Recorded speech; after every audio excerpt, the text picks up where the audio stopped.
Assalamualaikum warahmatullahi wabarakatuh.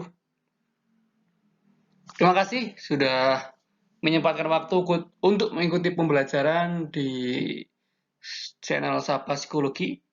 Kali ini kita akan membahas mengenai etika dalam konseling.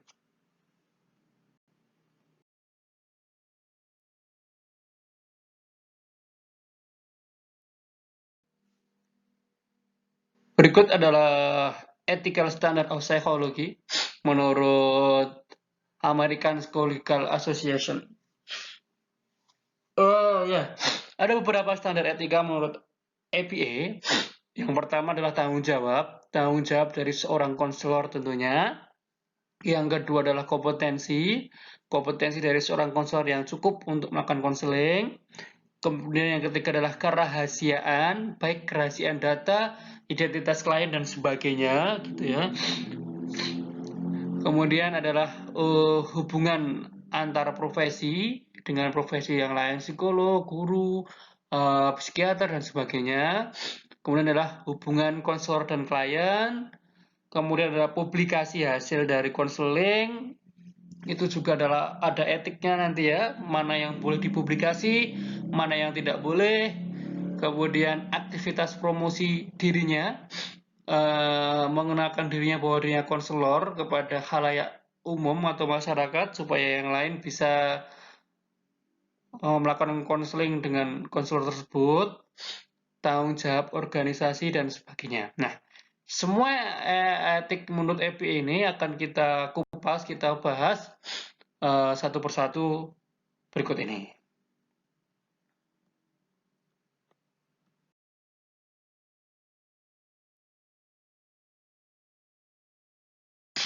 Ya, isu-isu dalam konseling diantaranya yaitu adalah penghargaan terhadap klien, gitu ya.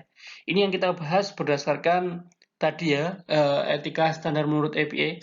Nah, penghargaan terhadap klien itu berarti ketika siapapun klien yang datang kepada kita sebagai seorang konselor, kita harus menghargainya. Itu ya. Menghargai bukan lantas kita memberi dia uang, gitu bukan ya. Tetapi memperlakukan klien sebaik mungkin, gitu ya.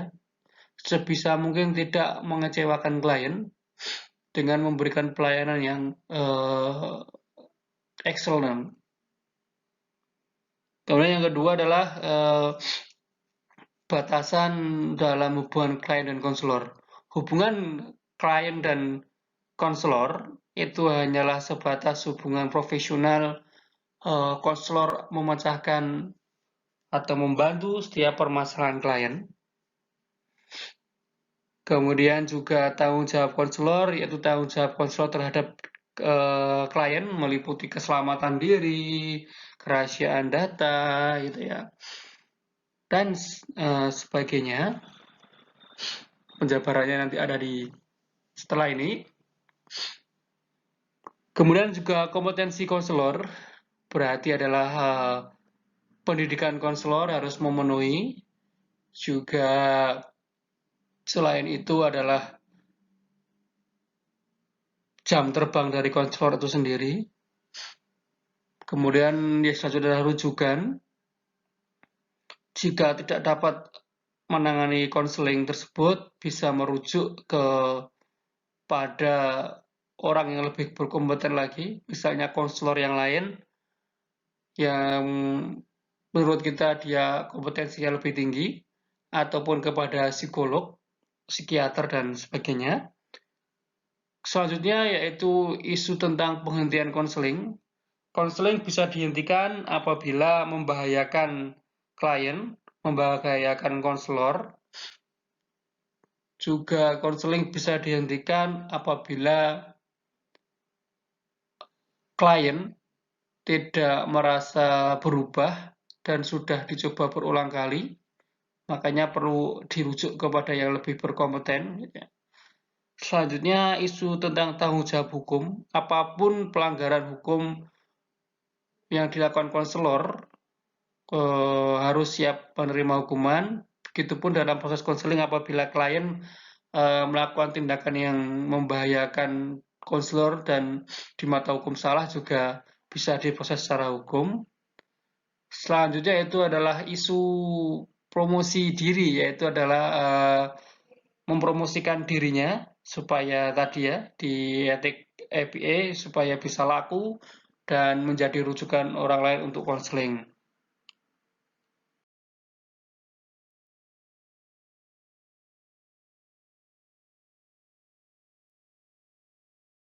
Nah, sekarang kita akan membahas mengenai tanggung jawab seorang konselor. Tanggung jawab konselor ini berlaku selamanya, karena termasuk bentuk profesionalisme seorang konselor. Jika tidak profesional, maka tidak akan laku lagi. Nah, tanggung jawab seorang konselor ini yang pertama tentunya terhadap diri klien. Menjaga keselamatan klien ketika konseling berlangsung, menjaga perasaan klien, dan membuat klien bisa terpecahkan dari masalahnya. Kemudian yang kedua, tanggung jawab terhadap keluarga klien. Gitu ya. Apabila klien datang kepada kita aman-aman saja, baik-baik saja, dan bisa membantu meringankan masalahnya, gitu ya, itu sudah termasuk tanggung jawab kita kepada keluarga klien. Karena tidak membuat klien semakin sakit, semakin bingung, semakin bermasalah dan sebagainya. Itu adalah tanggung jawab kita. Kemudian yang ketiga adalah tanggung jawab terhadap masyarakat luas. Hasil proses konseling yang kita lakukan itu juga harus bisa dipertanggungjawabkan di perilaku klien di masyarakat luas. Kemudian yaitu adalah tanggung jawab terhadap lembaga yang merujuk klien. Apabila klien itu adalah dirujuk oleh suatu lembaga kepada kita, berarti kita harus semaksimal mungkin gitu ya, menangani klien. Jangan sampai mengecewakan lembaga yang merujuknya. Apabila kita tidak mampu, jangan paksakan, tapi rujuklah ke konselor, psikolog, ataupun psikolog ya yang lebih berkompeten. Kemudian lembaga tempat kerja konselor. Tanggung jawab kita ya dengan tidak membocorkan apapun hasil isi konseling kecuali hasil konseling itu dibutuhkan oleh yang berwenang. Kalau kita hanya menyebarkan saja takutnya menjadikan gosip.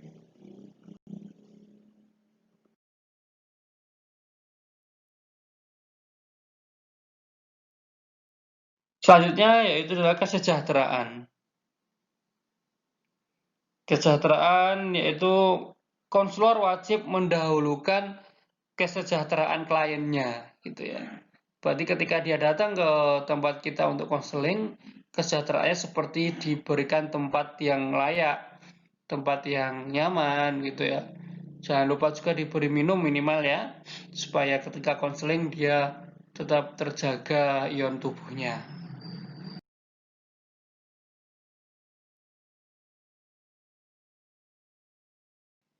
Selain kesejahteraan, yang perlu diperhatikan lagi yaitu adalah kompetensi dari seorang konselor gitu ya. Kompetensi ini mencakup ada kesadaran tentang batasan kompetensinya, serta pembatasan pribadi dan profesi. Artinya, apabila kompetensi seorang konselor itu hanyalah memberikan konseling, tidak bisa memberikan terapi atau intervensi ya, jangan melakukan. Terapi ataupun intervensi silahkan rujuklah itu kepada yang lebih berkompeten dan secara hukum lebih legal seperti halnya psikolog, psikiater gitu ya. Kemudian yang kedua adalah hubungan klien konselor. Yang perlu dijelaskan adalah yang pertama batas-batas hubungan konseling kepada klien. Itu apa? Yang kedua adalah faktor yang mempengaruhi keputusan klien. Seperti peralatan yang dapat digunakan untuk melakukan konseling itu. Misalnya penggunaan tape recorder, video, one way screen, atau mandatory counseling. Nah, penggunaan alat tersebut ketika konseling wajib disampaikan kepada klien. Apakah klien keberatan atau tidak ketika konselingnya direkam atau diawasi gitu ya. Kemudian hubungan klien dan konselor hanyalah sebatas hubungan profesional konseling saja.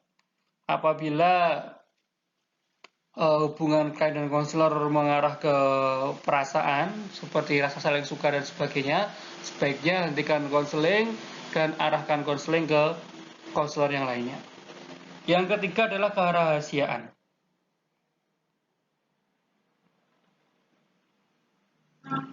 Kerahasiaan dalam sebuah konseling itu tidak bersifat mutlak ya. Kenapa kok tidak mutlak?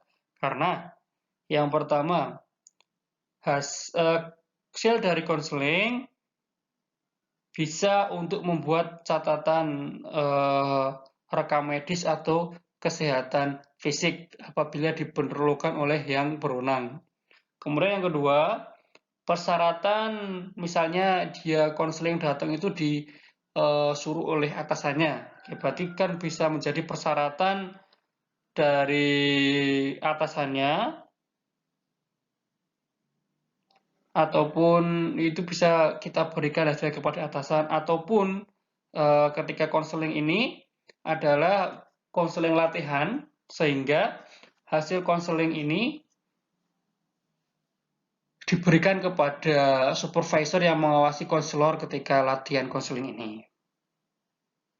Kemudian yang ketiga, hasil konseling, kenapa tidak mutlak kerahasiaannya? Misalnya kebutuhan untuk melindungi orang lain. Misalnya klien yang memiliki kecenderungan untuk menyakiti orang lain, maka konselor harus mengingatkan orang-orang di sekitar klien untuk lebih berhati-hati, gitu ya, supaya tidak cilaka dengan perilaku yang ditunjukkan klien. Kemudian jalinan kerjasama dengan profesional lain untuk saling tukar informasi. Dan yang terakhir adalah kasus konseling ini adalah kasus hukum ya, di mana setiap saat hasil konseling bisa disampaikan di mata hukum sesuai hukum yang berlaku, misalkan di persidangan dan sebagainya. Ya, itu kenapa kok tidak bersifat mutlak. Akan tetapi kerahasiaan ini kalau tidak diminta oleh yang berwenang, ya konselor tidak boleh membuka rekaman dari konseling. Hal-hal yang menyangkut etika konselor ada beberapa. Yang pertama adalah tugas konselor adalah mengkonfrontasi, gitu ya. Artinya konselor mengkonfrontasikan dan menantang nilai-nilai klien dan memberitahu klien untuk menilai apakah dia sungguh-sungguh hidup dengan nilai-nilainya sendiri atau semata-mata memasukkan nilai-nilai orang tua dan masyarakat secara mentah-mentah tanpa evaluasi. Artinya apapun informasi yang didapatkan klien itu perlu kita konfrontasikan supaya info yang masuk kepada diri klien tidak mentah dari berbagai sumber, akan tetapi klien bisa mengelola info-info tersebut sehingga menjadi hal kebaikan bagi klien. Yang kedua adalah efektivitas konseling. Itu tergantung pada kemampuan konselor ya.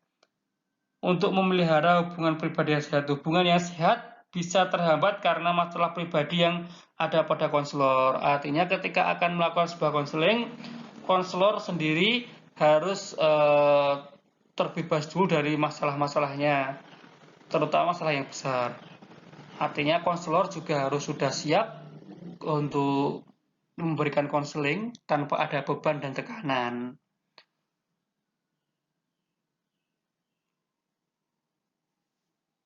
Kemudian yaitu fungsi utama konseling. Ya, kita harus memperhatikan fungsi utama konseling itu untuk apa. Apakah untuk membantu klien untuk menyadari kekuatan mereka sendiri atau menemukan hal-hal yang menghambat pada diri klien atau menyelesaikan masalahnya. Nah, semuanya kita harus fokus pada bahasan utama konseling. Ketika konseling tidak boleh bercabang sana ke sini supaya masalahnya cepat terselesaikan. Selanjutnya yaitu adalah berikanlah umpan balik yang jujur dan langsung. Artinya berikanlah saran secara jujur kepada klien sesuai kondisi klien. Jangan mengada-ada, jangan menambah-nambahkan atau mengurangi, dan berikanlah secepat mungkin setelah selesai proses konselingnya. Jangan menunda-nunda sampai selang hari, selang minggu, selang bulan, nanti akan berakibat fatal kepada klien. Kemudian selanjutnya yaitu bersedia membuka diri. Artinya ketika memberikan konseling kepada klien, kita tetap welcome. Apapun yang dilakukan klien, dikatakan klien, kita harus menerimanya. Dan kita berikanlah umpan balik yang tadi, jujur dan langsung.